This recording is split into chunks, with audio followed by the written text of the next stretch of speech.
area. I don't have to fight over parking, which is amazing. And you know, it's more compact. There's not a lot of people, so it feels more homey and yeah, more cohesive. I think just the environment in general. I love the art. I love everything that's kind of comforting about it. And like I said, it's really nice to come somewhere that you just feel safe. You feel safe leaving, you feel safe coming. It's just a really nice environment. It's like an intimate setting. I can find my professors when I want to. There's this awesome guy named Nick. He's just always there. He's like on the ball, like easily accessible. It's been wonderful. For example, everyone's been supportive of me when I was trying to get into a practicum. All the teachers reached out.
Good evening, all. It's October 24th. It's 7 p.m. We were in closed session earlier. Roll call, please, Frank. Councilperson Fagioni? Here. Gribben? Here. Oliva? Yes, here. Olivo? Here. Rodeo? Here. Woolerman? Here. Mayor DiDonato? Here. Present also Mike Malinsky, Town Solicitor. Robert Batiste, Public Work Manager. Mark Herman of ARH, Town Engineer. Notice this meeting has been posted and given to official newspapers. Please familiarize yourself with the fire exits to the right and rear of council chambers. Please do not proceed beyond the front benches without invitation from the mayor to do so. Also, each person who wishes to address council will be allotted 5 minutes. All rise for the pledge, please.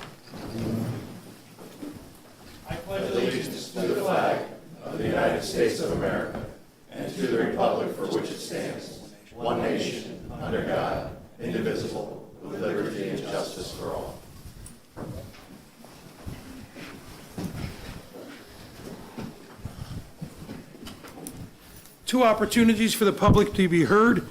We'll take an opportunity right now. If anybody has something on action items, come on up to the mic. Action items only. Seeing no one, we'll close that first public portion. And could I get approval of the minutes of the executive session of the 26th and the council meeting of that same night, the 26th of September, please? So moved. Olivo first. Second. Second, Oliva. Discussion. All in favor signify by aye. Aye. Opposed? Motion carried. We're going to skip, we're going to postpone the normal business, and we're going to have a presentation. The first presentation is for a young man, Sasso. Mr. Lasasso, come on up. Jonathan, please. Jonathan Olivo is going to present it to you. Come on up to the mic. Sammy, you want to go too? Go right up front. Go right up front? Okay, go right up front.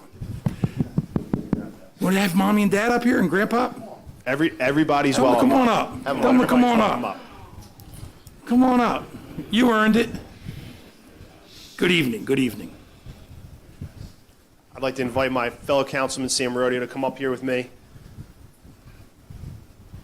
and us. And before we read this off, I think everyone in this room is likely familiar with what has become the Fight for Frankie movement here in Hammonton. Whether you've been here a long time or you've been here a very short time, you know the name Frank Lasasso.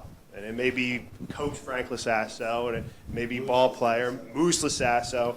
And here today, we're here to recognize Frankie. And Frankie was diagnosed with leukemia in December of 2020. And over the course of the last 18 months has undergone treatment to put himself in a position of a positive prognosis. And his family, Frank and Tiffany, have done a spectacular job putting him in front of the right doctors, the right nurses, and this community has gotten behind it. And this Fight for Frankie movement is absolutely spectacular. So 2 weeks ago, Frankie presided over the coin toss at the Hammonton Hawks varsity football game, and as an honorary captain, and mayor and council were happy, very happy and honored to be there and take part in that. And tonight we want to present this proclamation to Frankie. I'm going to read it out now. And it says, whereas Frankie Lasasso V, whose parents are Frank Lasasso IV and Tiffany Lasasso, is an 8-year-old lifelong Hammonton resident who was diagnosed with T-cell lymphoblastic leukemia on December 7, 2020. And whereas Frankie Lasasso V endured weekly chemotherapy treatment for nearly a year and continued his fight with monthly chemotherapy treatments for the next several months. And whereas Frankie Lasasso V is an enthusiastic young athlete who loves baseball, football, and basketball. And whereas Frankie Lasasso V finally received the approval to return to sports in the spring of 2020, where he played baseball for the Hammonton Little League, and in the fall of 2022 when he returned to football with the Hammonton Hawks. And whereas both recreation organizations honored Frankie's return through the Hammonton Little League's hosting of the Fight Like Frankie baseball and softball showcase, and the Hammonton Hawks hosting of a return to football ceremony for Frankie, naming him an honorary captain at the Hawks homecoming game where he presided over the opening coin toss. And whereas Frankie Lasasso V's return to school and the sports that he loves was celebrated with family, friends, members of our community, teachers, coaches, teammates, members of Town Council, and the Parks and Rec Commission, who all wish to help raise awareness of childhood cancer and continue the Fight Like Frankie movement. And whereas excellent care from his doctors and nurses, combined with the love and support of his family, friends, and community, and with the mindset to never give up, has led to a positive prognosis for the future for Frankie. And now, therefore, be it resolved that the mayor and council of the Town of Hammonton, County of Atlantic, State of New Jersey recognizes Frankie Lasasso V on this day, the 24th day of October 2022. Congratulations, buddy.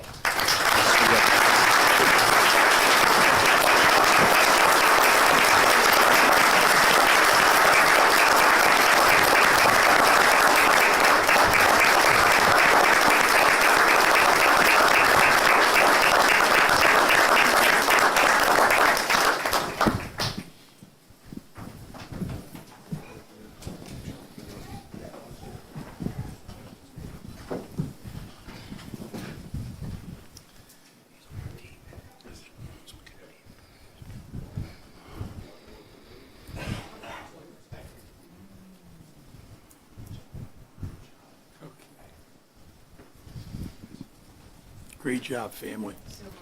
Great job. Great job. Great job. A lot of tears here. Great job. So much.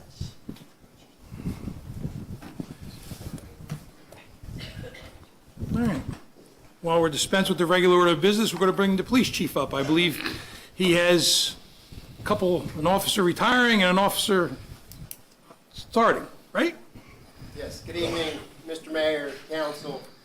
I don't think there's probably a more moving recognition than the one that we just had. It's wonderful news. As everyone knows, October is Cancer Month. You can see all of the members of council in pink, have officers, my medal badges in pink, but the badges we wear are pink, not just for breast cancer recognition, but if you look on our Facebook page, we recognize all the cancers that are out there. And it's important for people to pre-screen, check, and get treatment as quickly as possible. It's something that hits probably everyone in this room and in this town that has someone that they love and care about.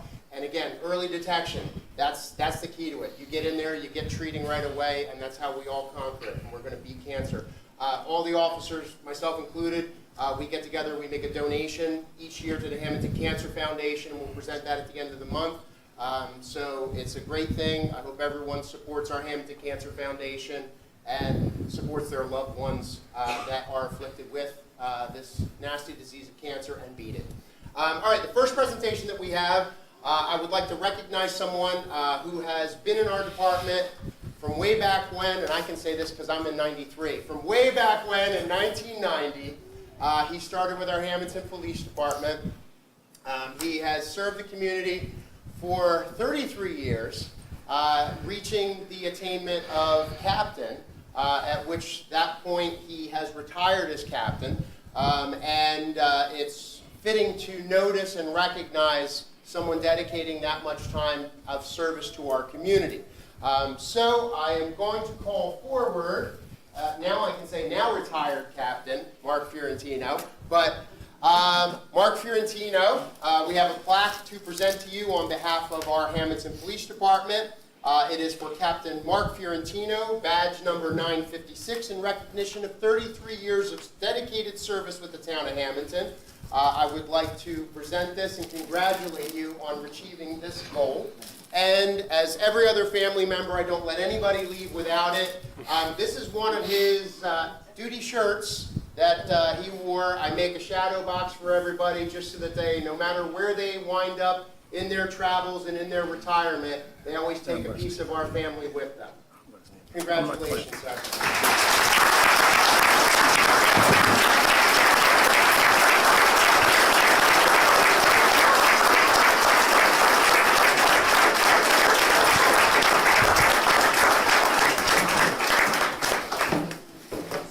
I wrote down what I like to say to everybody. I am now a senior citizen, so thank you. This is from the heart, so I wanted to say this to everybody here. Chief, thank you again. Mayor and Town Council, thank you for having me. I am honored and humbled to be here tonight. There are so many people I'd like to thank for my co-workers, the residents of Hammonton, and the people I've met along the way. But first and foremost, I'd like to thank my family and my friends. To my wife, Gloria, who has had my back since the first day of the academy. To this day, it's not easy being a cop's wife. Thank you for being the glue of our family. I love you. To my children, who fill my heart with love and pride, it's also not easy being a cop's child. You miss things in their lives because you're working that you can't get back. So I cherish the moments I have with you. You are my world. I love you guys. To the rest of my family and friends, thank you for being in my life and supporting me the way you have and still do. I'm a lucky man. Lastly, to the men in blue, men and women in blue, sorry. Be well, stay safe, and be there for each other. Have integrity, respect, and honor in knowing you gave it your all, with the intent of going home to your families after every shift. Remember, do this job to have a life, not for this job to be your life. Thank you.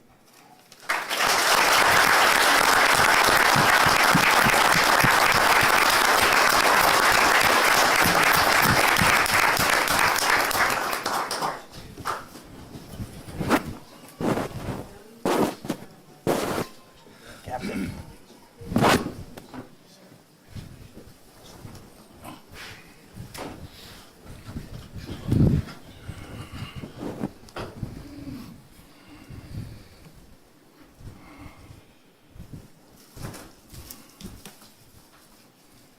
Well, as retirements happen, we have some attrition. We're down a few officers at the moment, anxiously awaiting civil services list of eligible candidates to backfill those positions.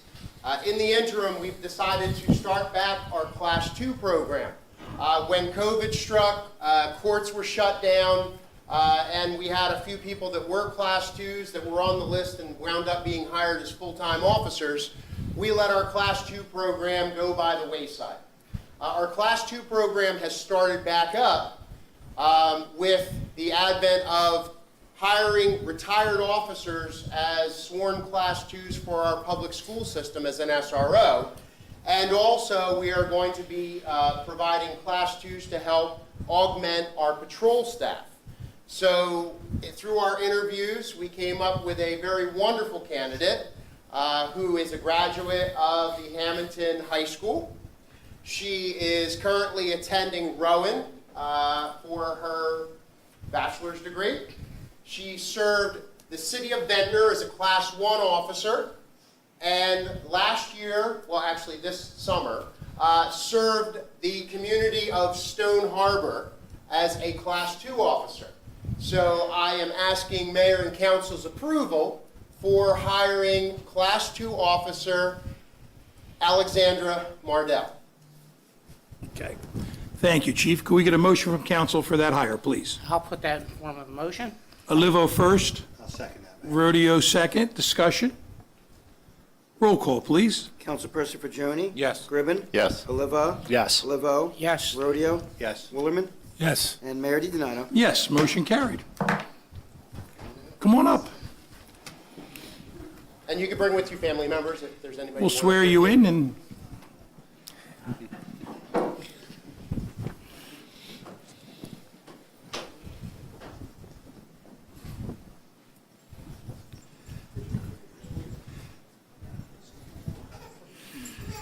Somebody from the family want to hold the Bible?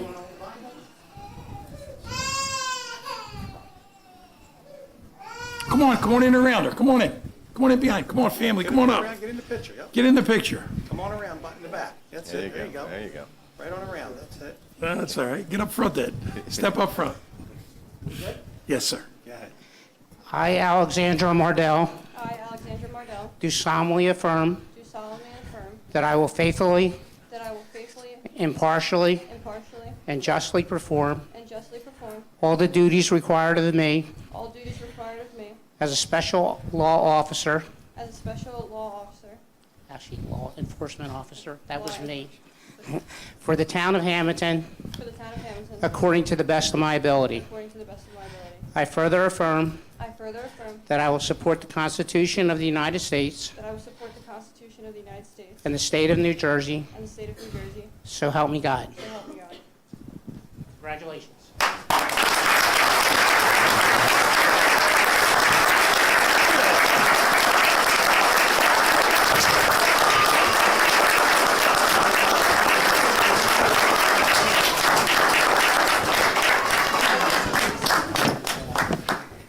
has to sign that paperwork for Frank. You just have to sign. So while Alex is signing that paper, I'm going to make a special footnote here. There are less and less individuals that are stepping forward for the profession of law enforcement.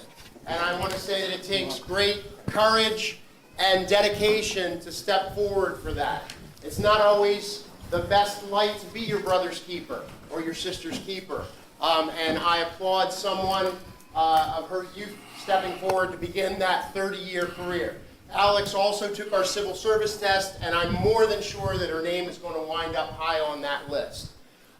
With that as well, we also are asking Mayor and Council's approval to hire a second Class 2 officer that is a retired officer from the Township of Winslow.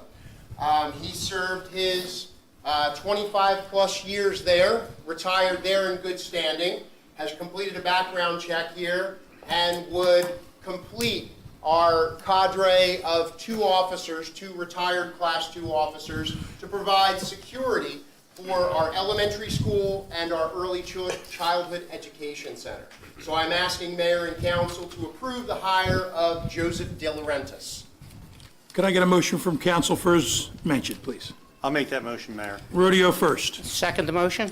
Second, Olivo. Discussion on the motion. Roll call, please. Councilperson Fagioni? Yes. Gribben? Yes. Olivo? Yes. Olivo? Yes. Rodeo? Yes. Willerman? Yes. Mayor DiDonato? Yes, motion carried. And the final thing, as Mayor and Council know, I like to spend money when I can.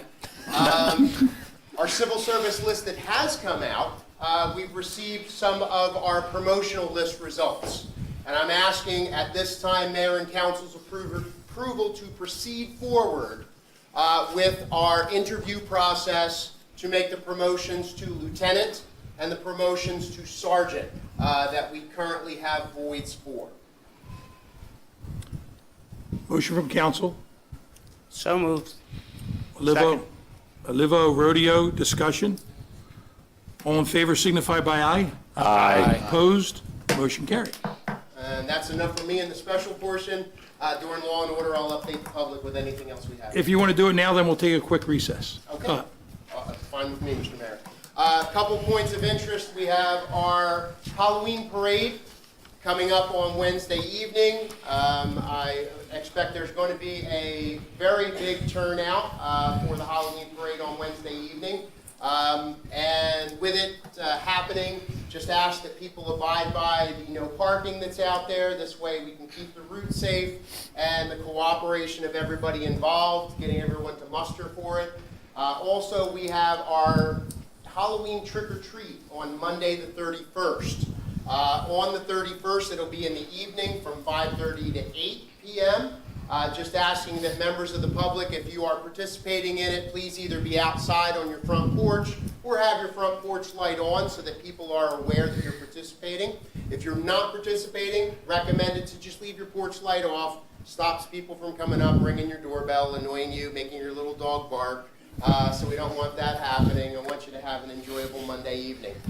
For those who are going to be out trick-or-treating with your children, a couple things that we are recommending. Please remember to cross at intersections, not mid-block, not from behind parked vehicles. Your safety is very important to us.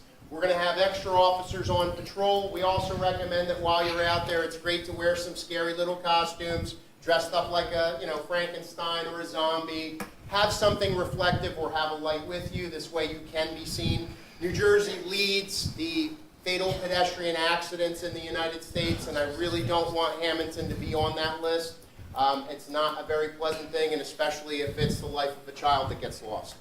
And the final thing that we have, that would be on Saturday, the 29th, we are going to be participating in the DEA's National Take Back. What that means is any medications that you have that are expired, unused, unwanted, please drop them off here at the Hammonton Police Department. My smiling face will be there to accept them from you. It'll be like reverse trick-or-treat. I was thinking of bringing candy, maybe give you candy when you drop off your medication. The reason why we want to do that is it keeps our community safe 2 ways. One, you're not flushing it down the toilet or putting it out with your household waste, which could wind up in our environment. But number 2, it could wind up in our environment, in our population. There's a very substantial high risk of substance abuse by people taking medications from family members. So please clear out those cabinets, things that your prescriptions change, that you don't need them, you're not using them, they're expired. Please drop them off and discard them here at the police station where they can be properly disposed of. Other than that, speeding, I've had a couple speeding complaints. We have to work as a team on this one. As I said, I'm a little bit light in staff, but I will still put people out to run speed traps. And it's not because I want to write tickets. I just need to help you, help me, help the community to keep everybody at a reasonable speed to keep people safe. So I know you would rather see our officers smiling in the back of the courtroom at great functions like this than asking for your license and registration and handing you back a piece of paper. So please watch your speeds and help us to keep Hammonton a safe community. That's all I have. Any questions or anything from Mayor and Council? Thank you, Chief. Thank you, Chief. Thank you all. Thanks, Chief. We're going to recess for a couple minutes, and thank you all.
All right, we're going to resume our meeting of October 26th.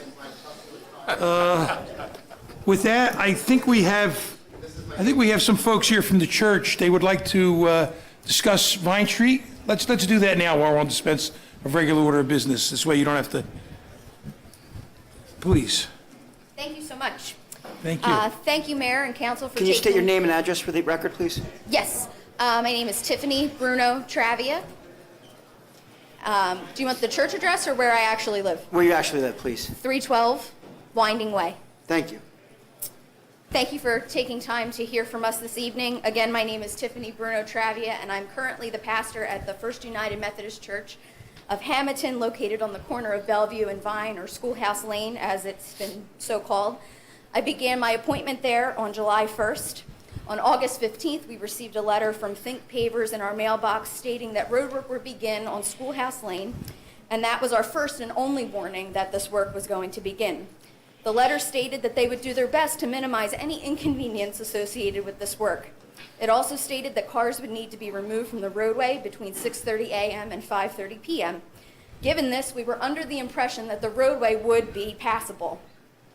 And we were also under the impression, given that school was starting in 2 weeks, that maybe this would be a 2 to 4 week job.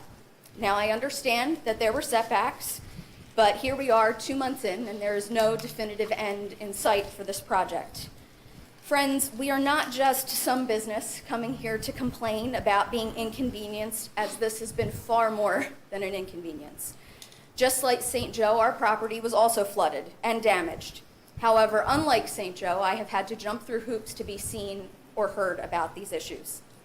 I was told by our friends at ARH not to worry, that the bills would be taken care of.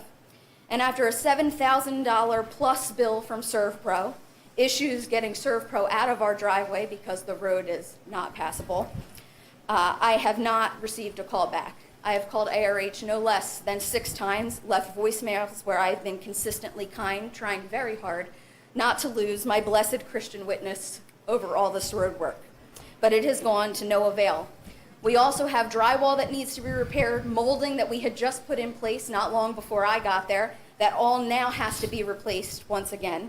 This could be easily another $5,000 to $6,000 plus, but we've held off on these repairs until I can hear back from really anybody at this point to know that it will be paid for, because I'm trying to be a good steward of the funds that come in to our, I hate to use the word business for the sake of what we're doing, business. On top of that, our beautiful historic building does not have parking, as most of you know. We have traditionally parked along Schoolhouse Lane or Vine Street, and after 2+ years of COVID, we were finally finding some normalcy. Now, 1 month into my time there, I've had to offer weekly apologies for inconveniences that I did not cause, nor do I have any ability to change at this point. My parishioners have practically got run over, and after Chief Real's explanation about how we have in New Jersey horrible pedestrians being hit rates, you can see my issue. Parishioners practically being run over. One was even berated this Sunday by someone driving past, and she was in the crosswalk. I have parishioners with medical issues, disabilities, and some that are of a certain age that are now being forced to stay home because, quite frankly, it is just simply unsafe for them to attend. Now, for the folks that do manage to get across the street, the crosswalk has a giant pothole filled with mud now. There are grates that have been left wide open. Our driveway is now being used as storage. We aren't getting our daily mail. We don't get deliveries when we need to get them. Our trash is not being picked up due to all this construction. I pray often that no one dies suddenly, because I have no idea how we would do a funeral in our building, as there's no way to put a hearse into the driveway. I also don't know if most of you have businesses in this town, and there's nothing worse than someone calling and asking if they can do a memorial for a loved one or baptize their baby, and me saying, I would love to do it, but I'm really sorry. If you have more than so many people attending, I don't know where you'll park. I don't know if your family is going to feel safe to carry their newborn across the street and hope that they don't get hit. Friends, As a house of worship in a fairly religious town, I'm really just disappointed. Our needs were not considered at all when this project began, especially now as we're entering a holiday season. For the past 12 years, we would have typically served 200 plus members of this community with a Thanksgiving dinner. And now I can't even plan for it. I don't even know if it will be possible. Advent will soon be upon us, and that is the busiest, most well-attended time of year. We can't plan for that either. I am disappointed that I can't get a simple phone call back, just asking if a bill for a problem that was no fault of our own can be paid. I am disappointed that not a single town official thought it would be important to reach out to us. I love this community. I grew up in this community. I'm a graduate of Hammonton High School. It's been a source of pride for me to be able to say, I got to come back as an adult and serve this community as a member of the clergy. And now, here I am, thinking that I thought you all were on the same page as I am, happy to serve this community. And yet now I'm starting to wonder. I pray that you all prove me wrong, but this road work, what can we do? Okay. I have pictures too, if you'd like to see some of what's happening in our driveway and along the road and in the crosswalks. Sure, if you want to pass them along, sure, we'll leave through them. All right, the first thing we have to do is, I believe, in talking to Mr. Herman, I believe the new water main was installed to the bend. Maybe we can get the concrete contractor to start back at Bellevue Avenue in front of the church. And you start getting the concrete in as soon as possible. That's correct. Try to get them going this week, if not mobilize Yep, we'll do next what we few can. days. That's right. I'm sorry, I don't know exactly what happened to the building. I don't know why you had water in your basement. It was the same reason that St. Joe flooded. When the road work stopped for that period of time, we had everything back up through our basement. We were told it was of no fault of our own. We've already had things in the past that we've fixed, so we shouldn't have had that happen ever again, and yet we did. Mark, why did we have water backing in our building? This was from the day when we had the real bad storm, and we had all the water rush through the manhole. Okay. That lid popped off, you know. So that was when the church, the school, also the Baptist church, all had issues with just the amount of water that was going through the pipe and through Bellevue's pipe. There was just no capacity. So the basement toilets, the head on the water bubbled up through the. Okay. Yeah. Okay, so the sewage water, not stormwater, sewage. No, it was stormwater. It was stormwater. There was no, the only people up there's above the church is the school, and there's one house, and it wasn't much sewage. It was all from the stormwater. It was dirt. It was dirt. It wasn't. It wasn't. But it came up through toilets where sewage goes. Right. That's right. So the stormwater infiltrated the sewer and then came up. Well, yes, But either way, it's coming from that's the sewer correct. line. It's coming from the sewer line, but the water that entered the sewer that day was not sewage. It was stormwater. Oh, okay.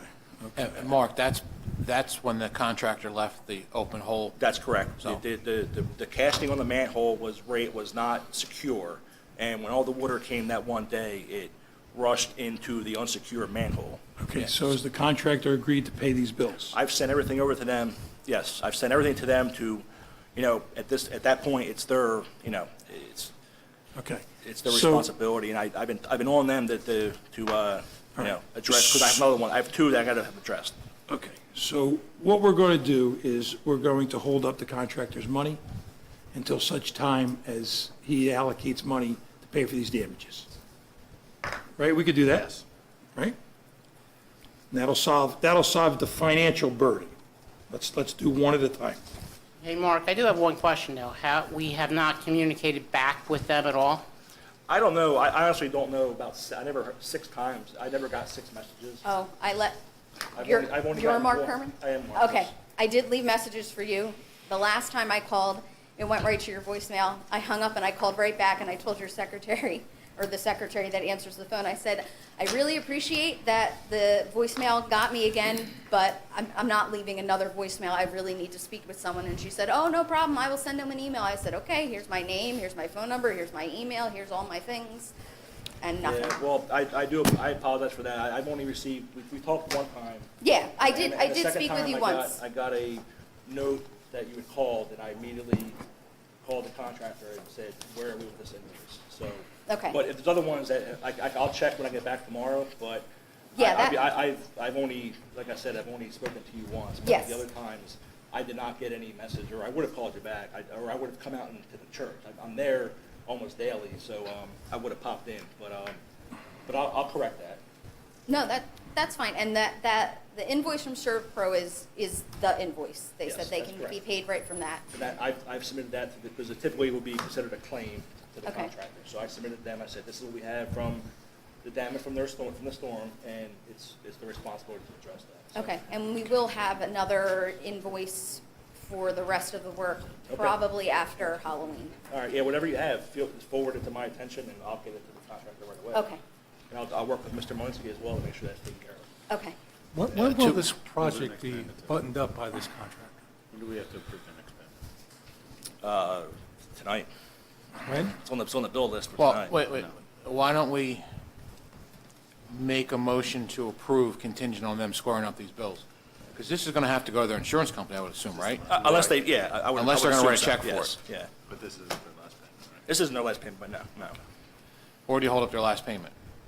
No, we No, can we're- do that for we're- this. I just want to make sure if we No, have bills yeah, coming in it's just a after progress. October 31st, No, it's that a we have another progress payment Okay. to withhold. There will be another, there Yeah, will it's be fine. another I just want to bill. make Yes, sure that yes. we have Okay. another payment to Yeah, withhold. there's plenty and of make pending. That we should be have the another final payment. bill. Yeah. All right. Yeah, So we here's the have- course of we action have I two. believe we should Yeah. take at this time. I believe what we should do is pay the contractor for the work that they have completed to date. We still have enough money, plenty of money, to solve these problems.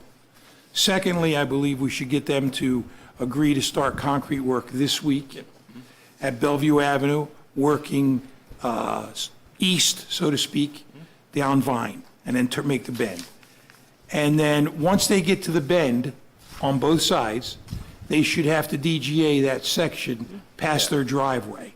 This way, they can get in and out of there, hopefully, by mid-November. It's not going to be, I mean, I wish I could say and wave a magic wand and say, we're going to solve this problem, but the concrete alone is probably going to take, to get to the bend, is probably going to take 5 to 7 work days, maybe 10. Okay, and then the DGA to get to the corner is probably going to take another 2 or 3. So you're looking, if we hustled and really hustle hard, you're looking at 3 weeks from today. Do we have any idea when this work will actually be done? Well, before we go to that, question for you. What is in the parking lot that belongs to the contractor? I don't know. I haven't heard. What is in the parking lot? What In our construction? parking lot? You can see in the picture. In that There were picture, 2 there's pipes. pipes, All right. there was a bulldozer there today. All I right, mean, so there's been all sorts of They things got, I in mean, and that's out of private it. property. That's got to go. Well, they have, there's an inlet that's on their parking lot that was tied into our storm. Okay. So that was there to address, but I agree 100%. All right, yeah, There so should not once they're be done any- addressing the inlet, There let's shouldn't get be them- any all right. equipment in there. Pipe is a different story, but no heavy equipment should be in there. That's kind of a viewpoint. You can't use the parking lot. Okay. Well, so- I was going to get to that next. Well, that's why I'm saying, hopefully, we'll gain access to the parking lot. You'll gain access to the parking lot in 3 weeks. All right, the next thing, I'm If sorry. you're looking for asphalt to be down, and I know you want the whole picture, so let's give you the whole picture. We're hoping to have asphalt, at least base done on that road, by mid-December. Another 6 weeks. I'm not going to paint you a rose garden and say No, it's... I would rather you, The project was a 90-day project from beginning to end. They probably started there somewhere around Labor Day. So that's September, October, November, and early December. Okay? Who or whom told you it was going to be done in 2 weeks was inaccurate. There's no road project that could ever be done in 2 weeks. I don't disagree. That was massive reconstruction. Pipe and everything was there from the early 1900s. Yeah. So, and plus, we not only did we find a lot of old pipe, we found a lot of problems over the years that were never documented. Am I correct, Mr. Herman? That's correct, yes. So we ran into other curveballs, so to speak. But you probably, to be decent, and I use the word decent, with some millings and just to your driveway, so you can get off Bellevue Avenue, maybe go in one way, the opposite way you're supposed to. Best case scenario is probably around the 15th of November. To come in the other way, probably from Central Avenue, that way, you're looking at mid-December. Can I make a couple suggestions? Yes. The parking lot behind 7-Eleven, what if we go talk to them and see if we can't get, We do park there, Okay. in the old bank / In the old- lawyers, yes. yes. So- We do park there, they've been very generous with that space, which is. so that, okay, that solves the parking short term. Second, No, it doesn't, it doesn't serve the, it doesn't because they have older people, they can't walk. okay, well, here's the other thing. I have young people that it's dangerous. No, well, here's Sir, what. if you're gonna let- speak, you have to come with the Hold mic on, let me so just, we let me can get hear. my thought out, please. There's a service schedule, correct? Let's get, why don't we have an officer, we will escort people back and forth across for, That did happen for Okay. one Sunday. I will say this as kindly as possible. They came at what they thought would be convenient for us. Again, nobody asked what would be convenient for us. They showed up at quarter of before service started. They came when they thought service ended. They were incorrect. They stood out there for 15 minutes. They crossed maybe one person, and then they never came again. And Okay, it's been months so and months and what, months. so, okay, so services are what time? Service is at 8:30. Okay, 8:30. What time would you like to have an officer there? Tell me when people start crossing. Like 8:20 is probably fair for the 8:30. All right, so service. let's say 8:10. Let's say 8:10, 8:15, so we make sure, and so 8:30. Now, services are done at what time? That service, they're done by quarter after 9, 9:30. 9:15 and 9:30. And then So there are what- people that come in for Sunday school, and then there's another service at 10:30. That's what I'm saying. It's a lot. I get it. Okay, so, no, what you need to do is sit down and we need to make the windows, right? So we need somebody there 8:15, 8:30. Okay? Then we need somebody 9:15 to 9:30. Then we need somebody when after 9:30? When Sunday school. 10:15? Again, like 10:15. 10:15 Sunday school starts? No, 10:15 is the next service. The next service, so we need somebody at 10 a.m.? Probably, that's fair. Is it service 10:15 or is it 10:30? The service starts at 10:30. So we need somebody 10:15. When does Sunday school begin? Sunday school starts immediately after the first service at 9:30. Okay, well, Does that end at any point prior to the 10:30 service? They kind of just run into that time frame. So if people are leaving, they leave, and people are coming in Yeah, around the same time. So then it's- 9:15 to 9:30. So now after 10:30 service is getting done about 11:15? Gets done around 11:30, and then people stay normally for coffee, so you're talking like 12. Okay. And that was the problem last time, is they came at 10:30, nobody came out, they were like, cool, and they left, and that. so, it but you just need didn't- someone from 11:30 to 12. Yep. If someone wants to leave No, after they need somebody Mass- at 12 to 12:15. Well, you said Mass, you said church gets done at 11:30, but But not she everyone said stays for a lot coffee. of people stay, she's saying. Yeah, not everybody's. Not everyone Okay. stays, so you need 11:30 to 11:30 12:15. to 12. It's at 12:15. Yeah. I know, I'm sorry. Okay. Don't be sorry. Don't be sorry, we just need to know we need to get the ask right so we can achieve your expectations. Okay, so we need service from 8:15, 8:30, 9:15 to 9:30, 10:15 to 10:30, and then we need 11:30 to 12:15. It's about an hour and a half every Sunday morning. Is that correct? That's fair. We'll get it done. I appreciate that. Can I hit two quick things? You made a mention that trash isn't getting picked up. No. Can we? They can't pull in and Can, out. They can't, Is that our? no, they're having commercial trash, they have a dumpster, Yeah. so there's no way that's going to happen. No, Okay. they can't. Because They the can't put it. truck can't get there until we get millings. Okay. So, I mean, I'd like to tell you we could achieve that expectation, No, I- but I'd be lying to you, and I'm not doing that today. No, I That's promise you a rose garden. What I could tell you is we're going to get the contractor started pouring concrete late this week, Monday at the latest, starting at Bellevue Avenue. I appreciate that. I would say he has 10 days to get to the bend. In that 10 days, as soon as he passes your driveway, we're going to try to get millings on the road. So we're hoping in 2 weeks, if we get 2 dry weeks, starting the 31st, hoping by the 14th or 15th of November, you are able to access that driveway. And I need you to understand this, that's best case scenario with weather on our side. Okay? Could I just add one Yeah, thing? please. Mark, if you could, communication is everything. Can we make sure she's aware of what's going on?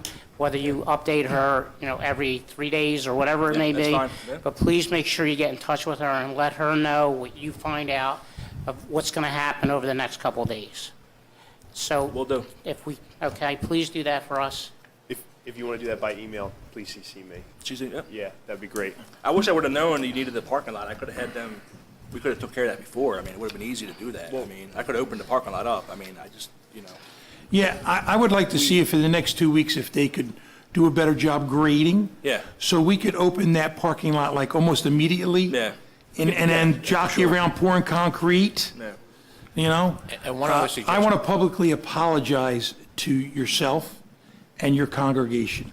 I appreciate I it. am sorry, very, very sorry that you have experienced this and had this nightmare on your hands. I truly do apologize. No, and I don't want to sound like I just want to be up here complaining about, there are plenty of other issues. I understand, we lived in an old house. You come up with things that you don't anticipate, and I understand that. I just know that we're in a very delicate time after COVID, and if this was any other actual business, this would have, I think, been dealt with maybe a little different. And, we give a different service to this community. We serve this community in a different way, and it's hindering our ability to even think about doing that, especially during Thanksgiving and Christmas, which is a time when a church does a lot for the community, and it's going to hinder a lot of that, which is disappointing to 200 families that would have had Thanksgiving dinner, that now that may not happen. So. I want to look at It I'm is what using it my is. phone, I'm not ignoring you. No, you're I fine. just want to look at the weather for the rest of the week. And other than some fog tomorrow and Wednesday in the morning, maybe a little dampness, we're going to have a dry week. You should be able to clean that up a little bit so they can access it this Sunday, that parking lot. You should be able to grade that enough with a backhoe, and it's only got to do it for 200 feet, 150 feet. Yeah. No, now that I know the issue at hand, I'll certainly take care of it. This way, maybe they could have access, come off Bellevue Avenue. I know they're going the wrong way, but Yeah, we could definitely take the sign down or make provisions to make it safe. if we can get on the other, if he can grade on the other side of their driveway, Yeah, because we did tear the entire, like from curb to curb, got dug 12 feet deep. So I mean, You know, it's settled now. I feel comfortable driving on it. We can roll it out. We can put down a nice base of DGA and get people. well, even if you can't get DGA, it'll be dry by the weekend. It'll be just a dirt road by Yeah. the weekend. It'll be dry. I hope. Yeah. And maybe he can do that every week and keep them Yeah, we'll clean it up. Yeah. in there Clean it up on the every weekend, Friday. knowing that, hey, listen, on Friday afternoon, I got to make sure they have access Yeah. for the weekend. Thank you. Yeah, we can do that for sure. Also, one other question. The Thanksgiving dinner you provide, I think if we get closer the 10th or 15th, if you think there's going to be an issue, you're not satisfied, we got to have a conversation. Maybe there's a way we could find an alternate spot to help. So you could have Thanksgiving dinner, maybe it's at, I don't know, St. Joe. We'll come up with something, but we just need some time to work that out. Thank you. I really If appreciate that needs to happen. Thank you very much. You make your arrangements to feed 200 people. We'll have your road graded so you can get in and out. You have my word on that. Thank you. You get your donations, you feed your people. We'll make sure that road is passable if we have to use the highway department and back bill the contractor to keep your driveway open. Thank you. I appreciate that very much. Tiffany, can I get your number before you leave? Yes. Don't say it, just come write it down. You don't say it over there. The mayor gives his away, but you don't have to give yours. One more, can we also, she had said there was also a pothole in 54 at the crosswalk. Can we just take Yeah. a peek at that to Maybe confirm if we we're can going to be get some walking people material back on and that. forth. Mark, that's state highway, Yeah, so it's state highway. It's not us. I know, but just to make sure that public Well, safety- no, it's probably, It's probably public us it from the probably is construction. us. Yeah, I'm sure Because- it's right at the, When we crossed over at the crosswalk where Right. the line is, Yeah, excuse me. when we tried then to cross over, Thank it's you. all mud and a pothole. and then Okay, mud. so it's by So it's part of the- it's part of the by our construction. dig. Here's what So, I want. yeah, cleaned so up. if we They don't- can- Safe to go from there to there. They don't clean up. You know what, Yeah, I have if one we more, have I have that- one more idea. I have one more idea to solve this problem. Bobby, on Friday morning, every Friday morning, could you meet with the church to go over what their needs are for that weekend? See And if make there's sure any they have access? Bobby, and if we have to, maybe on Friday mornings by 9, 10 o'clock, so we know what we have to do, get some eyes on the situation, the first 200 feet, so you have access starting this Friday, every week in that parking lot. Sounds good. All right? And then we loop in the chief because you're going to give them a schedule. Yep, we're going to loop in the chief. I'll pass this along to the chief, and we're going to, Thank you very much. maybe we can even have a meeting on site this first Friday. I'll be available, Sounds good. and we make sure we get this, let's do that. I'll tell you what, let's all meet on site at the church this Friday, 9 a.m. Let's have ARH, let's have Bobby, the church, the contractor, myself, That work for you? and the chief. Yeah, I can do that. All right? I'll be there. I will make sure. All right? Yep. 9 a.m. this Friday, and let's, if we have to do that every Friday from now until we clean it up, we apologize, we're issuing a public apology on behalf of myself and council, we apologize. We're sorry that you're experiencing that. Thank you very much. We'll do better. We'll do better, that's all we could do, right? Thank you. Thank you. No more than 3 council members. Oh, yeah, it's true. What's that? No more than 3 people coming Friday. We'll make sure we don't have more than 3, yeah. Right. But Jonathan, the mayor, I there's can, 2. I can attend. All right. Okay? All right. Thank you. Have a nice night. All right. With that, we'll start with, we have a resolution 148-2020 amending the capital budget amendment. Can I get a motion from council? Where's read, please? So moved. Gribbon first. Second. Second, Oliva. Oliva. I'm sorry. My mind's going 100 miles an hour. I apologize. That wasn't trying to twist anybody. That was really a mistake. Gribbon first, Oliva second. Discussion. Roll call, please. Councilperson Fagioni? Yes. Gribbon? Yes. Oliva? Yes. Olivo? Yes. Rodeo? Yes. Willerman? Yes. Mayor DiDonato? Yes, motion carried. All right, committee reports. We'll start with Deputy Mayor Gribbon.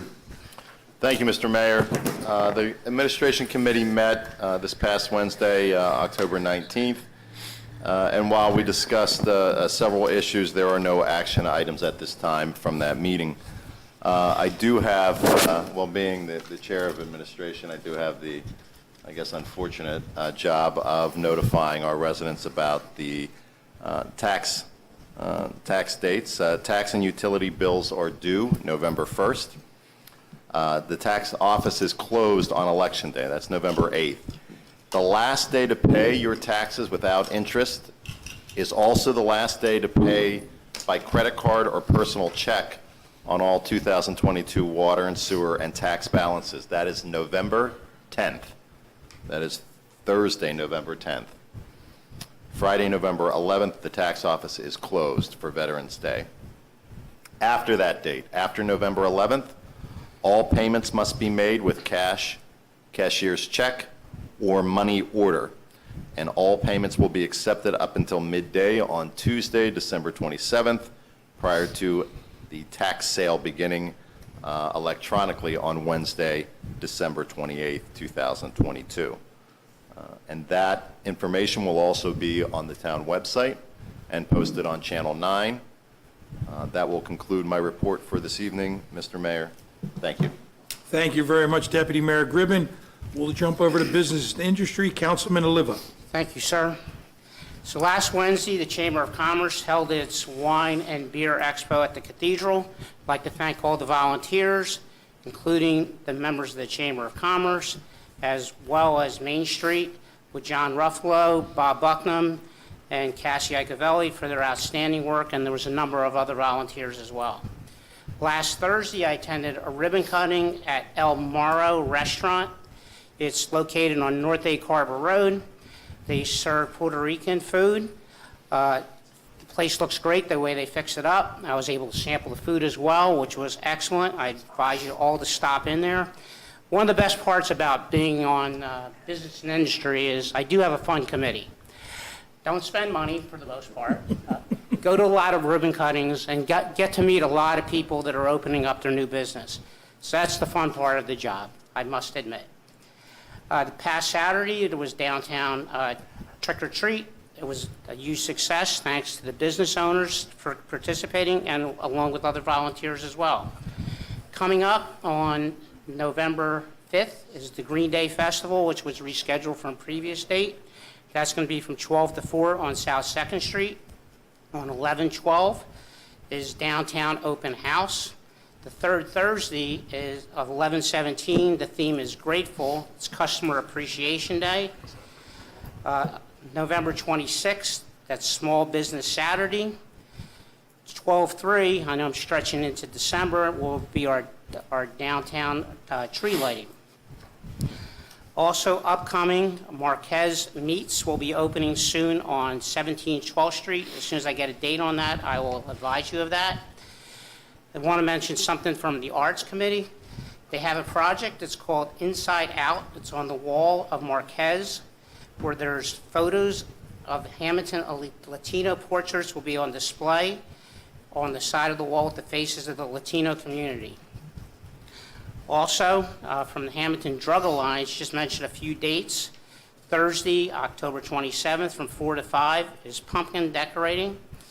November 15th, that's a Tuesday, from 4 to 5 is fall cookie decorating. And then on Thursday, November 17th, from 4 to 5 is turkey magnets. And for that, it's at the Hammonton Family Success Center here on Bellevue Avenue. And you sign up for these activities at Eventbrite. We want to wish everybody a happy Thanksgiving, and I will give my phone number if anybody wants to contact me for anything. That's 609-230-7091. And please, give me a call if you have any questions about anything that I could help you with. I appreciate it.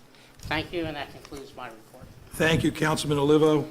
Just for council's information in the town, I just spoke with the chief via text. He's going to be there Friday morning at 9 o'clock. I authorized overtime if need be from 8:15 to 12:15 and have one officer for 4 hours there every Sunday till this is resolved. But he will be there also Friday morning at 9 a.m. All right, we'll jump over to Quality Life and Education. Councilman Oliva. Thank you very much, Mayor. On behalf of Quality of Life Committee, you'll see in a packet of resolutions today that Green Day was moved due to the rain earlier in the month. It will now be November 5th from 12 to 4 p.m. along Vine Street. Same location, same time of Saturday, just move the date over. A resolution for the road closure and to approve the event's new date is in tonight's agenda, so we'll take that up a little later. As the chief had mentioned, Trick or Treat is upcoming. Trick or Treat is on Monday, October 31st from 5:30 p.m. to 8 p.m. As the chief said, there will be extra officers out and about, but really it's a two-factor safety. It's the walk safety, drive safety, right? You're driving around. Even I say it all the time, even if you think you're in an area where there's not a lot of trick-or-treaters, even if you're not on Grape Street or Woodlawn Avenue or Winding Way. I grew up on First Road. Houses were stretched far apart. We had a neighbor across the street. As a kid, we always went across the street, County Road, busy road, fast road. Doesn't matter where you are that night or the weekend before. Some towns have trick-or-treat that weekend. So please, just be careful if you're driving. No distracted driving. Just pay attention to your surroundings. Take the extra minute. Be careful, cognizant, and safe. And for anyone trick or treating, as you're walking, always make sure you're stepping into the crosswalk. Always making sure that you're looking both ways before you cross. If parents, you're there with your children, hold their hand. Help them make sure they get across the street safely. and wear something reflective to the best of your ability. So it's a wonderful night. I always love being a part of it with my kids and just being a part of it in the community. So let's do everything we can to keep everyone safe. And last, from the Quality of Life Committee, the Lake Water Quality Committee voted in support of restarting the town's program to apply aquatic herbicide to the lake to control bladderwort and other invasive plant species. So in August, I'm going to say it was August, the council, this council unanimously approved us moving forward with the application of the permit to apply such aquatic herbicide, because the permit is a long lead item. It takes a while to get through the DEP and everything else. The Parks and Rec Department has previously expressed their support in moving forward with the application. Lake Water Quality has now expressed their support in moving this application forward. I believe that our Public Works Manager, Mr. Batiste, has the application, and I'd like to just make sure, from a council's perspective, we discuss moving forward, tonight, that we don't have any issues. Everyone's comfortable with moving forward with that. I'm good. So, guess we're all in agreement? Yep. Yeah, yes. Perfect. All right, so we will continue on with that path. That concludes my report for quality of life. And then moving on to education, just 2 items. The school's annual Halloween parade for the little kids will be held at the elementary school and the ECEC on October 31st, starting at 1:45 p.m. So I know that's a really busy day at the school. My wife is a teacher at the ECEC. It gets a little crazy. Take a couple extra seconds, get there a little early if you can. I know it gets to be a little wild, but always a great day. And then lastly, under education from the school board meeting, the school, under its new athletic director, Mr. Chris Sacco, will be looking to add boys and girls lacrosse in the spring season, as well as a number of other sports upcoming this spring. So great to see the school offering some new sports and activities and working in partnership with the Philadelphia Eagles and flag football and other organizations to find grants and other support services to accommodate the cost of such offerings. So really cool to see the school increasing what they can offer to the student body. That concludes my report for the Education Committee, and I thank everyone for their time. Thank you very much, Councilman Oliva. We'll jump over to Public Works and Transportation. Councilman Heredia. Thank you, Mayor. I'll let Mark from ARH pretty much talk about the one action item, and Mr. Forgione here. It has to do with our pickleball courts. It's we went out to bid, we got some returns, and I'll let him discuss where we're going, and it's been all approved by everyone, and hopefully we can get this project started and get it completed. As far as on the Public Works side, Mr. Batiste has 6 different items that he'll probably be talking about, and I'll recuse some time there if I want to jump in and say something there, and also has our different pickups as far as trash and recycle and all, and I'll let him discuss those also at that time. And I'll cut my report kind of short, and thank you very much. Thank you very much, Councilman Heredia. We'll jump over to Water and Sewer. Councilman Forgione. Hi, Mayor. I have a couple items just to brief everyone on, and I'll touch base further in the agenda. To continue our discussion with the centrifuge over at the sewer plant, the electrical work is substantially complete. We're looking to remove the breakaway wall probably middle of November and install the garage door at that time. We're still on track for end of the year or beginning of January delivery of the centrifuge. So all the construction work will be complete when it gets here. The only other item I have at this time is lagoon is down to 2 feet at Boyer Avenue. Trenches are dry other than some groundwater, and everything's been tilled and prepped, ready to go for wintertime. So that's all I have at this time. All right. That's great. Thank you very much, Councilman Forgione. With that, we'll jump over to Mr. Herman in the engineer's report. Thank you, Mayor. The action item on the report this month pertains to the Hammonton Middle School tennis court project. We received bids in September on the 21st. to redo the tennis courts and pickleball courts, pickleball courts. The low bidder was American Athletic Courts. Their low bid was $502,790.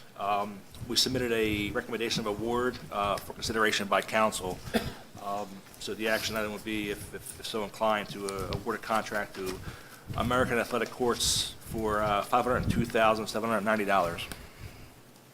That's Resolution 153, so just so you know, we put it on here. It's in my... It's already in the resolutions. We'll wait till the resolutions to No, go. you can do it doesn't matter. You guys can do it here. Right now. Okay. Can we take it up now? Go ahead. Yep, that's fine. Would like to make a motion? I'd like to make that motion, Mayor, and understanding that the school has signed, I believe Mr. Malinsky could tell us that there, and that is a 50/50 cost on the entire project. It also can be used not during school hours, but we're entitled everyone to use it, even their courts in off-school time zone, and ours, of course, to the public all the time. So I think it's really a great project. I know Jonathan was involved in it a lot, Councilman, excuse me now, and it was a long time coming, and I think it's going to be a real great addition. And it's completely new fencing, new lighting. Yeah, Jonathan, you were pretty much all involved in that a little bit. Yeah, happy to. I'm really excited. All new fencing, new lighting. The 2 courts that exist in the front, they're on town property. They'll be available 24/7, all day, every day. The 4 courts that are up top, those are on the school's property. They will be available during non-school hours. So similar to the way that the track at the middle school is currently available, and we're working with the school to keep playgrounds available. So we'll have access to multiple tennis courts and multiple pickleball courts. We'll have new benches, nice new fencing, new lights. Wait, not lights. The lights we redid already. Right. We went to LED last year. I'm sorry. It's what you're doing right now is resurfacing the courts, asphalt, all the lining, nets. You're going to end up with 12 pickleball courts, 6 tennis courts in the same location.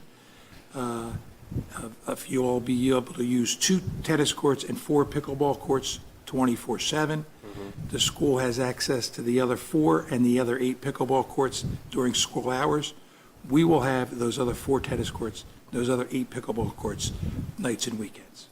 So the only thing is the lighting is The Lighting was, yeah. lighting was changed, correct me if I'm wrong, Mr. Batiste, maybe 12 months ago? Yes. Thank you. So it's like new lighting. Yeah. That was part of the first phase. of the Correct. project. Yep. Is fencing included in this as well? Correct, Yes. yes. Yes. And like Sam said, we are the contracting entity. Right, but the school school, board is participating 50/50, so this is really a joint project. and Mr. Malinsky's got those signed signatures for it, right? Correct? Yeah, and actually, we have it as well. Frank has the fully executed shared services agreement as well in our file. Great. And the reason that the 2 courts up front are accessed by the Town of Hammonton all the time was because they were done approximately 30-some years ago, help me, maybe, I think I was still in school when it was happening, and they were done with Green Acres money. Okay? So we had a first by... We have a first by rodeo, do we have a second? I'll second. For Joni, second. How many bids do we receive? 2. Just 2. And they were very close, I believe, 505 and 502. Yeah, they were within a couple very $1,000 close of each other. bids. Yeah. So it must be what it costs. Well, that's good. Good bid Actually, we specs. talked about the pass from the funding. Mark was going to try and schedule a pre-construction meeting with the contractor, find out what schedule, from a weather standpoint, how much can we complete this year. Yep. Okay. Additional discussion. The project may, depending on timing and weather, may have to wait till the spring.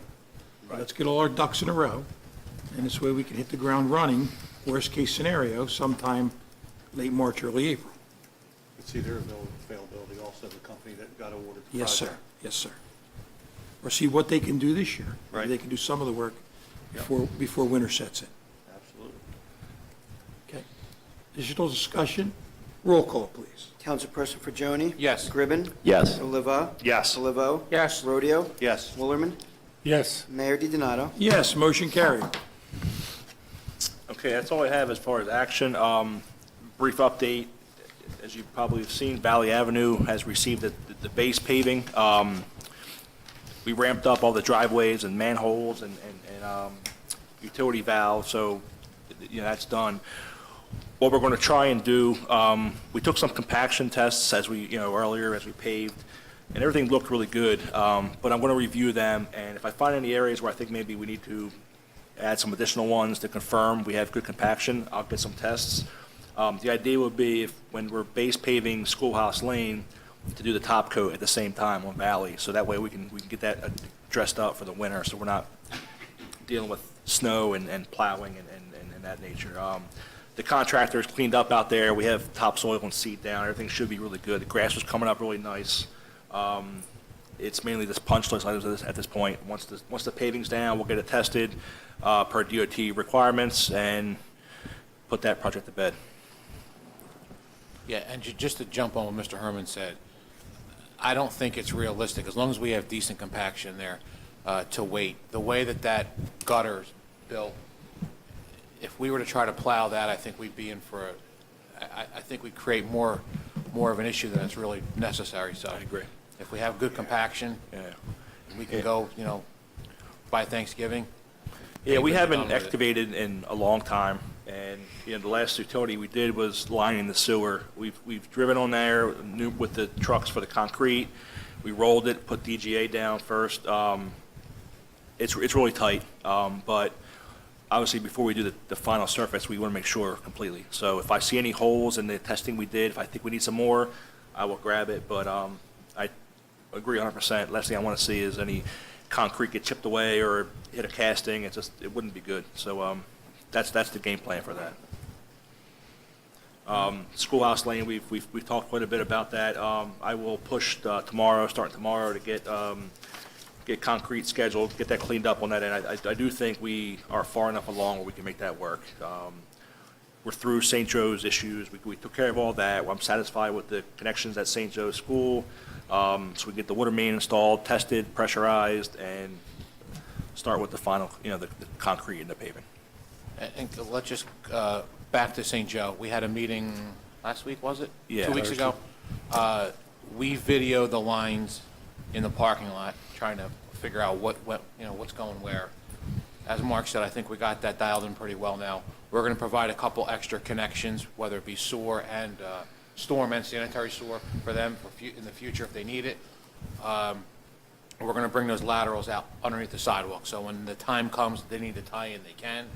And it looks like they're going to have probably some internal building issues they need to resolve, where you might have some gutter leaders or some roof leaders tied in to sanitary sewer, which would be storm sewer, and a couple of drains, like in stair areas, that may need to be tied in, switched around. So that's something the school's aware of. They're working with Hammonton, the BOE, on that as well. They're aware of their water line issue. They said they would take care of that, and I'm hoping these additional laterals we're giving them should service what needs to be serviced and fix that issue moving forward. The last thing I'll bring up is the Lake Park. The rubber surface has been poured. It looks really good. I understand there's some issues with maybe people walking on them, which I will look and see and find out if we can. I know that I saw the pictures with some footprints. I don't know what the remedy is on that, honestly. I'll have to call and find out. Hopefully it's nothing that's too difficult to do, but we'll certainly take care of it. I know I see kids there all the time playing on there, climb on the wall. It's just it's hard to get them off there. They don't listen anyway. But so once that's done, we're going to do the concrete walkway, dress the site up, fence, and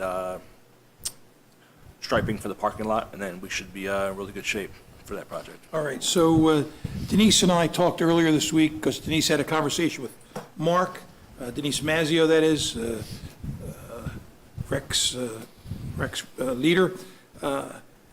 Basically, what we have out there is right now we have a gravel mix with a chemical on it that was going to hold, where you can use wheelchairs and strollers on it, okay? The contractor, correct me if I'm wrong, Mark, is willing to do concrete for the same price, is that correct? It's more per square yard, but there won't be any increase to the contract by doing it that way. Okay. Yeah. This will give us an impervious surface, better surface for a wheelchair, to Yeah. make it accessible, and better for a stroller. So is everybody, I'd like to make a motion to go to concrete. Would anybody like to second that motion at no additional cost? This is the walkway up to.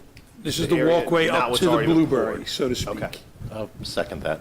Yeah, come from, thank you, Deputy Mayor Griffin. To come from the monument where the, Vietnam veteran, Vietnam Memorial. Charles Palmer and Vietnam Memorial, right, is there, right? To come there and to get to the Blueberry, it'll all be impervious surface. It'll be all ramped, there'll be no steps, okay? We have a first and a second. Someone can get let off there and go right to the park. Or, yeah, if somebody has a handicapped child, God forbid, you know, all right? This way they can enjoy the park. Yep. Roll call, please. Councilperson Fagioni? Yes. Gribben? Yes. Oliva? Yes. Livo? Yes. Rodeo? Yes. Willerman? Yes. And Mayor DiDonato? Yes, motion carried. Yeah, it's my understanding that I think next phase of that playground area called for that to be removed. And so that's why I think we went with an easier, cheaper surface that can be removed. But I do think that who knows when it could be a year, 2 years. I think it makes sense to do that, so I'll make that happen with the contractor. And that's what I have. Unless you have any other questions. Yeah, Mark, I do have one. The muffler site on Egg Harbor Road, has that been out to bid yet? Not yet. No, we talked about this last week. I've been pretty up to my ears at St. Joe last 2 weeks, and I dropped the ball with getting it out. I haven't had the time really to sit down and do a final review of the plans and specs, but that will go out. The good thing is it can be bid, it can be constructed or demoed any time of the year. So, but I will make sure that goes out as soon as possible. Okay, thank you. All right. Anybody else? Mr. Solicitor, you're up.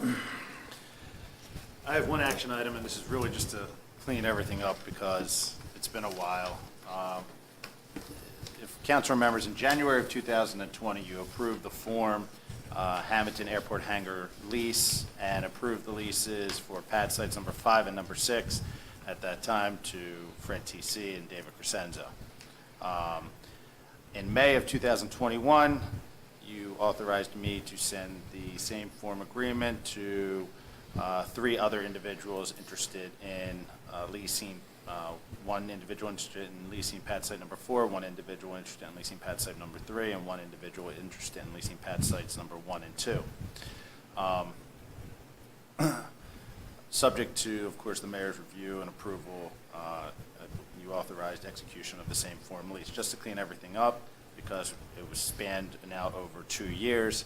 At this time, seeking a motion to approve the airport hangar pad site leases for pad site number 4, pad site number 3, and pad sites number 1 and 2.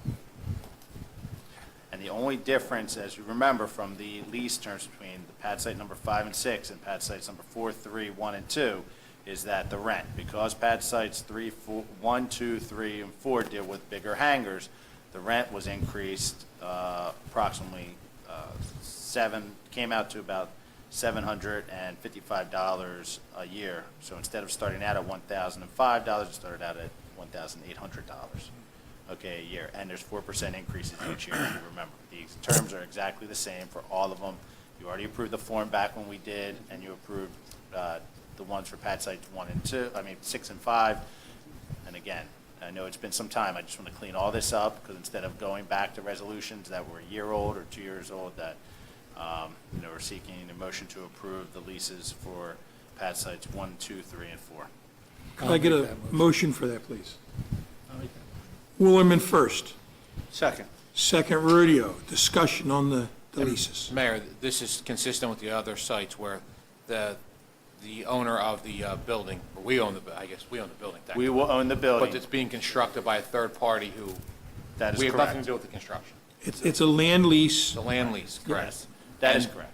This, when this is all done, this completes our development out there for the time being. 6-0. Actually, again, if we can get, and hopefully if the FAA approves additional leases, I had people that reached out to me after we already had these leases out there, after we had already sent people the terms that are interested in, if we ever develop more hangars, would be interested in coming to the Hammonton Airport and leasing those hangars. So we do have people that are waiting.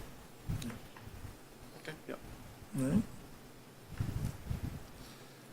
Okay, we have a first and a second. Roll call, please. Councilperson Fajoni? Yes. Gribben? Yes. Olivo? Yes. I'm sorry, Oliva. I know what you meant. Yes. Rodeo? I'm Rodeo. Yeah, yours is easy. Willerman? Yes. And Mayor DiDonato. Yes, motion carried. It's not easy, Frank, is it? They get mad at me. All right, is that it, Mr. Solicitor? That's all I had. Hope everyone has a very happy Halloween. All right, and I want to publicly congratulate you on your birth of your 5th child, you and your wife. Wish you much luck. Thank and, you. Thank you. Congratulations, Michael. Thank you God very bless. much. Yes, Rachel and I are very excited to welcome Caleb Michael Malinsky on October the 10th. He was born, and we are very excited. And his sister and 3 older brothers couldn't wait for him to come home. That's great. So they were all very happy to meet him. God bless. You better keep God bless. working, brother. There's no retirement. Forget that. That word doesn't exist anymore. Keep going. Every case possible. But you know what? It's well worth it. It is. I'm just teasing. I'm teasing. Maybe you could change that clock from an hour to 45 minutes? Tom like that. Tom's got a clock in his city like that. With that, we'll go to Mr. Batiste and the Public Works Manager report. Thank you, Mayor. Related to Lakeview Gardens, we have been in contact with DEP regarding what their processes are. And of the 5 wells that tested positive, there's one individual that basically went with the POET system. It's installed, and they're monitoring that at this time. There's 4 other people that, in talking with DEP, they were required to take a second test.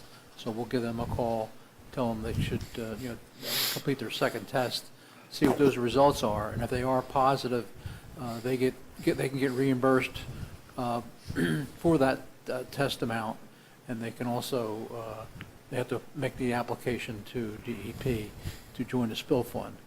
Once that occurs, then we would sit down with them and see what's the best avenue to try and service them with water, because I think a lot of them are very close to public water, so we'll take a look at that. And also, not to belabor the situation, but there's still a lot of people out there that have not tested their wells. So we're asking them between now and I think we're going to have a public meeting at the November meeting. In November, yeah. Just to update the public. So we'll have a public portion to update the public on the latest and greatest from NJDEP and where the town might be able to help if they can associated with that particular project. So once Mr. Batiste reaches out to the other 4 affected residents, they'll take their second test. The numbers are high enough where, I hate to say it, but it's going to show up again. Once that happens, they can apply for the spill fund. They'll get reimbursed for the second test, and then they can get the POET system on the state's nickel. So that's where we are in the short term. We want to bring the residents here, 1, just to globally go over where we are with everything, and 2, as Mr. Batiste said, some of the areas where we think that they're going to need POET systems may have access to town water, so we could discuss that with them. We could also throw out the option of running water out in that area. Unfortunately, the state wouldn't bear that cost, so the residents would have to pay hookup fees, and we'd have to figure all that out and see if it's even viable, but it is an option. And we do still encourage, if you haven't gotten tested, please contact Mr. Batiste. Let's try to get you tested and, and just make sure we know where we are with this whole situation out there. And I just want to reiterate one thing and make sure, because sometimes people catch words, they don't catch the whole story. This is not for the public water system. The public water system has passed all tests. This is for your private wells, those houses that are not on public water, that are on private water, their own wells. We urge you to get your own well tested. Number two, these 4 homeowners that are these, and I don't want to know names or anything, but were they told they should go to bottled water for the short term? No, I can include that with the call. Please, let's let them know that if they are over the limit and as their own protection, it might be a good idea. I hate to see them spend money, but bottled water may be a good move for them in the short term. I believe, Mayor, if the second test comes back positive, they get reimbursed for the bottled water as well, do they not? That's part of the process. Yeah, please let them go on bottled water and keep their receipts. How far after your first test? It's within 60 days. Mr. Batiste spoke to DEP, and they'll allow us to go whatever. We're going about 75 He said or just 90. get them tested as soon as possible. Get them tested as soon as possible. So. Do you have the addresses of those that have not yet completed a test? Yes. There's 2 additional ones on Poplar, or Cypress Court, one on Poplar, one on Moss Mill. If you have a private well, I am not trying to alarm you at this time. There's no reason to be alarmed. There is a reason to take the test and call for the test. You need to test your water. You should be doing it on a yearly basis or every other year, but you should be testing your water. There are chemicals in there that could be harmful to yourself and your family. Please, I urge with caution that you take these water tests. Take the time. It's that important.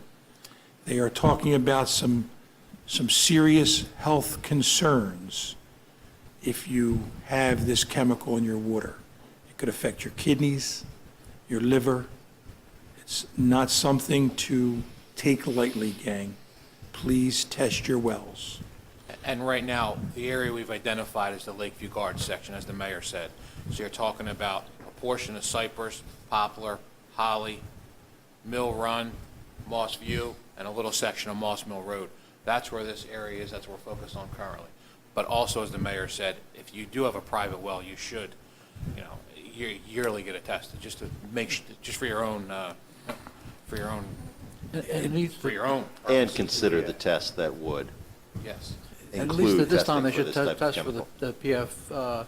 PFAS compounds. Yeah, you want to pull it on cancer-causing agents, and you want to pull the test on those. A lot of these wells that are having an issue were shallower in nature, it seems. So please, if you don't know the depth of your well, if you're not about 100, 110 feet, you need to get it tested anyway, but especially if you have a well record that says you're less than 100 feet. Run out and test it tonight if you can. Make the call, please.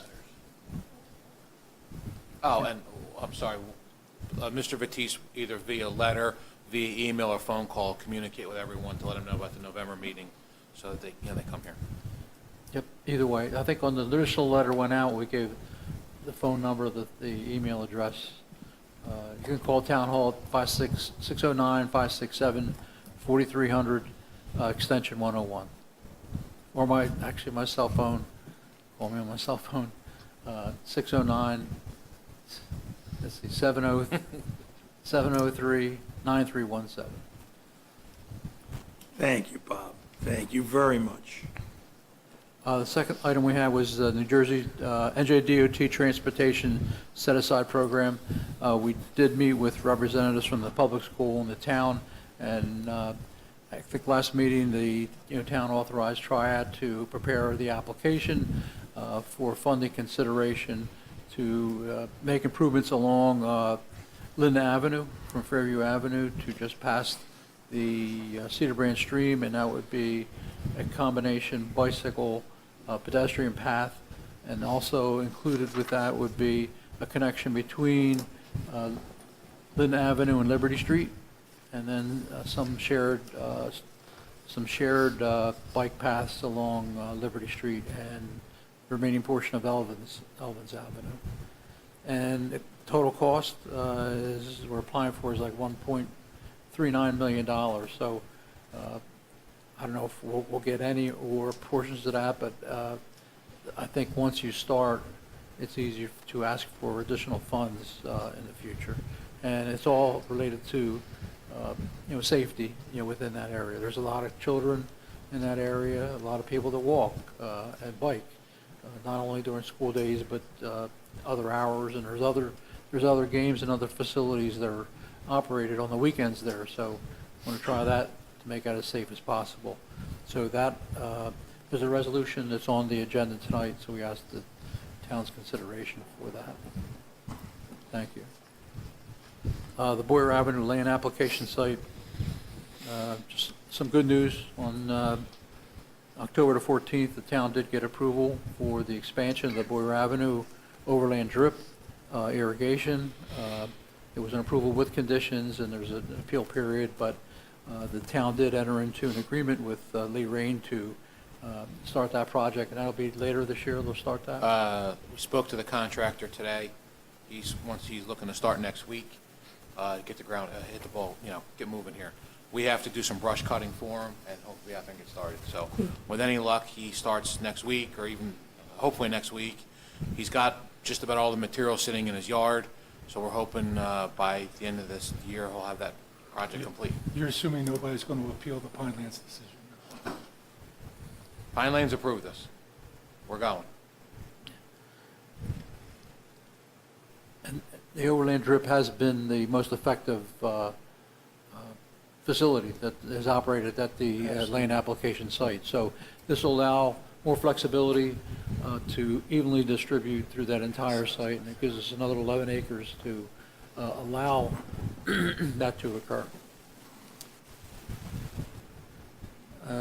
Other information is the water allocation as authorized. Ray Ferrara attended a meeting at the Pinelands Commission. We're going to be meeting with ARH and Ray, I guess, when?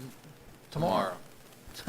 Tomorrow, so he can summarize what he's found there, and then provide the possibility of at least making some kind of, comment associated back to the Pinelands on the town's interest, for water allocation, preserving what we have, and not being hamstrung on anything in the future that we might need in the future. I talked to Dr. Wright today about this. He's going to finalize with ARH. He has to get some basic mapping done. There's two components to this. One is an interbasin transfer. We don't believe that's an issue, and the mapping will confirm that. That would go from the Atlantic to the Greater Carver watershed, and we think we're okay there. The second one would be the water allocation. Again, we think we're okay there. Our current allocation is 590 million gallons a year. We've been running in the 440s, 450s, so we've got plenty of room to expand if need be. The only caveat to that would be if a big industry came to town and they wanted to put in a private well, 50,000 gallons a day or more, they would have to go through basically the same process we would have to go through if we were to expand our water system. However, if an industry like that was available, it would make probably the most sense for us to run a water line to them. But that's where that is as of now. So we made a good move when we got additional water allocated 7 years now, 9 years? 9 or 10 years. So, keep in mind, our water usage pre 2014 was probably we were hitting 630 million. Yep. So we're at 450, 470. So the allocation was necessary because we were just exploding in water usage. But now it gives us plenty of room if we ever needed to expand. We have more than enough room. And, it certainly helps that the residents are conserving their water as well. The bottom line is that the readopted and reconfigured water rates hit home, and people are conserving water. Yes, absolutely, absolutely. There was a month, probably in 12, maybe 14, 95 million gallons, I think, in 1 month. We had some extraordinary. We were pumping. Yes, we were pumping that month. We pumped a little over 3 million gallons a day. Yeah, that was crazy. That's crazy. Yeah. And not only that, that also, in turn, saved the town a lot of money because our foreign source allocation requirements for meeting that requirement of the state DEP was actually lessened because we didn't have to invest in that additional infrastructure, well, and elevated storage facilities that would have resulted if we maintained that level of tonnage. Yes. And the other thing we got to put forth to the Pinelands Commission, where there was a couple extraction individuals that were up earth extraction, and they were saying in their mining operation they use water and things like that, but they also recharge the aquifer, and that's exactly what Hammonton does. You know, whatever we withdraw, we're putting back into the land application site. So we're recharging whatever we, whatever we're removing. So I think we got to use that to our credit, to the best of our ability. The key was the interbasin transfers of water they were talking about was between the Atlantic and the Delaware basins, and that really cleared the decks. When we were looking at an additional water supply well back in the early 2000s, the same requirements that they were talking about that we would have to meet from an engineering point of view in terms of the impact on wetlands were the same as what they are talking about adopting now. They were just doing it in a more formal way, but the town would have had to require that anyway. Right. And your point is that if anybody does locate in the town that would use that kind of consumption of water, it would be in an area of town that's in our water service system area that's designated.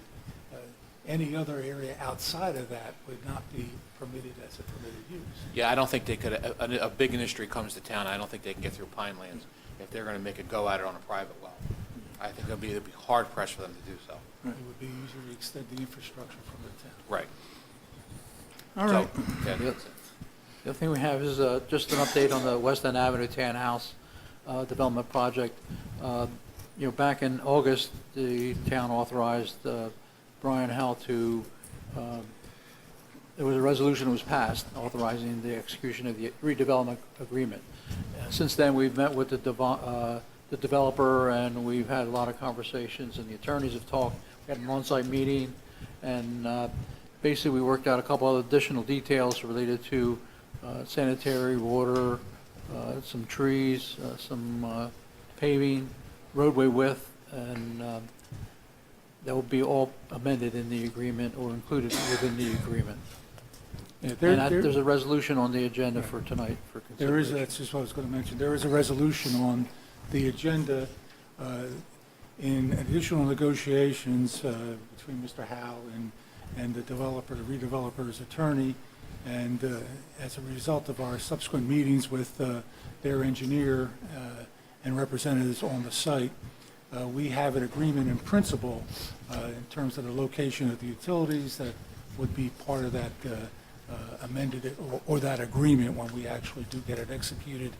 And the addition of an additional builder to that agreement in D.R. Horton, in addition to Ryan Holmes, the redeveloper would like to incorporate that into the revised agreement and resolution that we have. And he is also looking for assistance on 3 trees that are going to be affected adversely by the widening of the road that is going to take place on his side of the property. The town is agreeing in principle to a mill and overlay only, not a substantial reconstruction of the road, but considering the location of the utilities in the front of the townhouses and the work of the widening of the road, there's going to be 3 trees that the redeveloper's arborist has indicated they would like to see removed as a result of that. And they would like to get some consideration as a cost share on that. And we have recommended in principle that we would do a 50% cost share on those 3 trees only, and any other tree removal that would be necessitated would be on the developer to shoulder the cost of. And I would include a limit that we would set on that 50% cost share for those 3 trees of $7,500. I figure, 3 trees at $5,000 apiece is more than enough to cover a prospective cost for that. And I would include that we would require that the contractor or that the redeveloper submit the estimated cost of that from a contractor, and that it would be a reasonable estimate for those 3 trees, and that it would represent a competitive price for the removal and the work that would be involved. And that would be it, and hopefully that this would allow that contract to be executed and the project to proceed after we amend the resolution and agree to those additional terms. And we're not going to agree to any money, or we're going to agree to the money in principle unless they execute the agreement. This agreement has to be executed and finalized. I got it from Brian Howell, the mayor signed it tonight. Okay. All right, and you made those changes, correct? Yes. Thank you. And then just to add on to what Mr. Woolman said, the town, we had the fire department out there. They're making them widen the road in West End. That'll be on their nickel. We had already agreed to mill and overlay. So you're going to get a wider road when it's all done. Again, that's the developer's issue. And the other thing is, we were pretty adamant about it.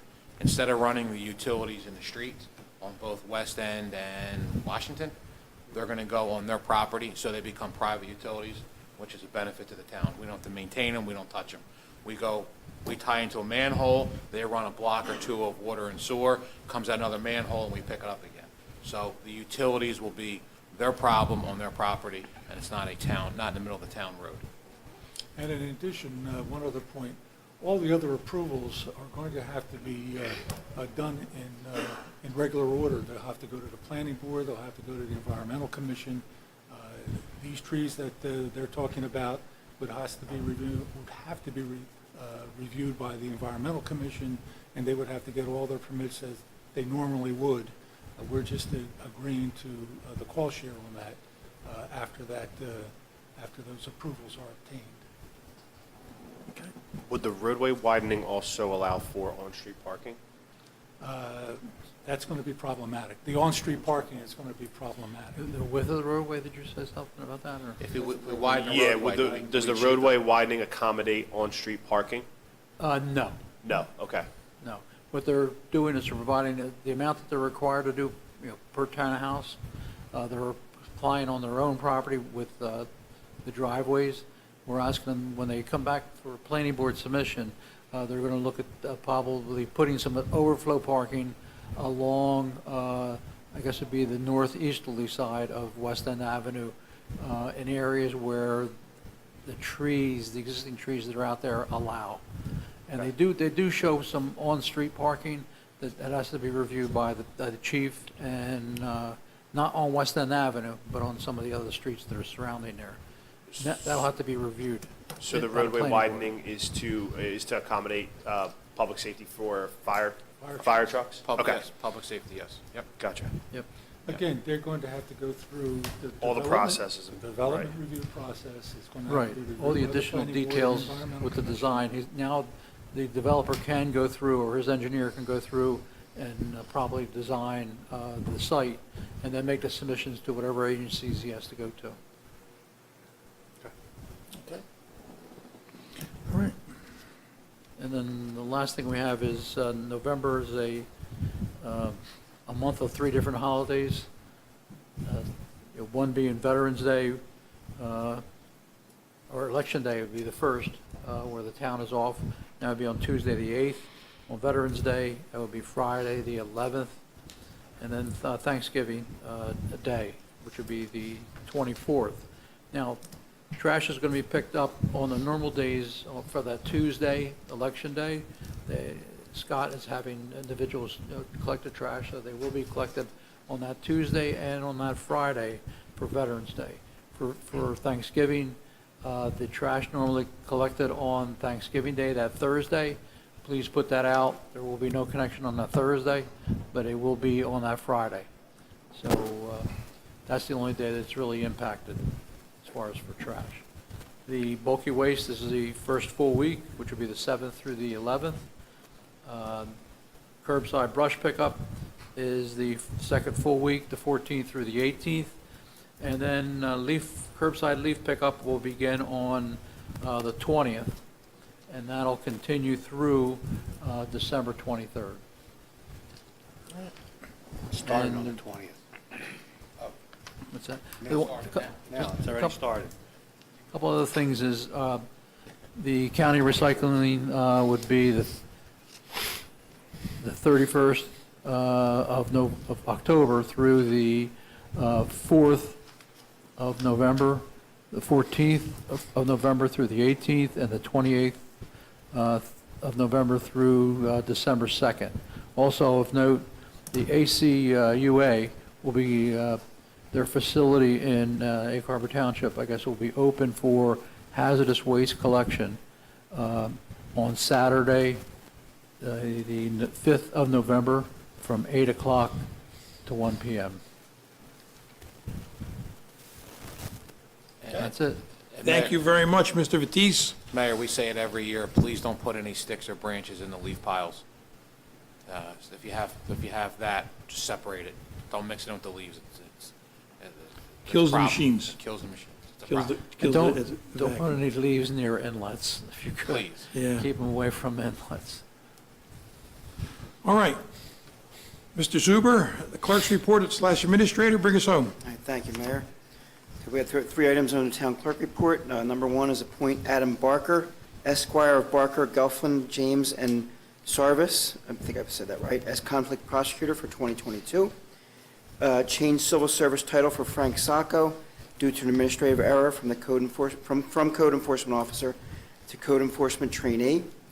And number three, approve best practice inventory for the state aid funding. Approval is read. So moved. Gribben first. Second. Second, Rodeo. Discussion on anything. Mr. Sacco, how long will he be in the role as 1 trainee? year. 1 year. Per civil service rules, it's going Right. to be 1 year. Backdated from his original hire? No. Or Starting from 26th of October, I believe it was. Okay. Okay, roll call, please. Councilperson Virgioni? Yes. Gribben? Yes. Oliva? Yes. Olivo? Yes. Rodeo? Yes. Willerman? Yes. Mayor DiDonato? Yes, motion carried. Approval of bill list? So moved. Second. Gribben, Olivo. Discussion on anything. Roll call, please. Councilperson Virgioni? Yes. Gribben? Yes. Oliva? Yes. Olivo? Yes. Rodeo? Yes. Willerman? Yes. Mayor DiDonato? Yes, motion carried. In our new business, we have an introduction of a bond ordinance, number 21 of 2022. This is for recreation, that's pickleball courts, 11th Street, Bike Path, and Old Forks Road. Motion for is read, please. So moved. Willerman, Second. Rodeo. first and second. Discussion. And Mr. Batiste, this encapsulates all these grants. So we have $745,000 grant, $300,000 grant, and a $265,000 grant, correct? Correct, yep. Roll call, please. Councilperson Virgioni? Yes. Gribben? Yes. Oliva? Yes. Olivo? Yes. Rodeo? Yes. Willerman? Yes. Mayor DiDonato? Yes, motion carried. Under resolutions, we have Resolution 139, hire police officers under Senate Bill Number 3672. Resolution 140, tax water sewer refunds. Resolution 141, authorized method of payment for delinquent taxes. Resolution 142, approved tree lighting ceremony. Resolution 143, approved New Year's Eve event. Resolution 144, approved date change for Green Day event. Resolution 145, various refunds. Resolution 146, this is appoint design architect for the MPP grant. Resolution 147, approval to purchase vehicles for the fire company. Resolution 149, budget transfers. Resolution 150, support grant submission for NJT DOT. This is for the pedestrian and bike safety that Bobby was talking about. Resolution 151, Small Cities Grant Approval. That's the application. Resolution 152, Approve Small Cities Grant Management Plan. Resolution 153, we took underneath the engineer's report. Resolution 145 is Approval West End Washington Street Project Amendment, but we're amending that to include not to exceed $7,500 to removal of trees. 154 that was, right? 154, correct. I'm sorry, I didn't say 153, 154. Approval is read. Motion from council, please. So moved. I think I heard a Livo first, then I think I heard Woolerman. Discussion. Do we need to also authorize the host of the New Year's Eve bash, or does that happen separately? I'll do that next month. Yeah. So it's got to be on its own. Discussion. Roll call, please. Councilperson Forgione? Yes. Gribben? Yes. Oliva? Yes. Olivo? Yes. Rodeo? Yes. Woolerman? Yes. And Mayor Donato. Yes, motion carried. And that concludes my report, Mayor. Thank Our you. meeting in November is when? I believe it's the 21st. It's the just before Thanksgiving, Yes. correct? It's the Yeah. Thanksgiving week? Okay. I'll double check that, but I'm almost positive it's 21st. Just want to double check. If not, I was going to. All right. With that, the second opportunity for the public to be heard. Step to the mic. Anybody? Seeing no one, I close that public portion. I want to say a couple things real quick in this order of events. Number one, go Phillies, even though Sam Rodeo is not a fan and has not supported them for the last month. And I had to be on him every day. Even he was a fair weather fan. He thought they weren't going anywhere. You don't know he was on me. You don't know.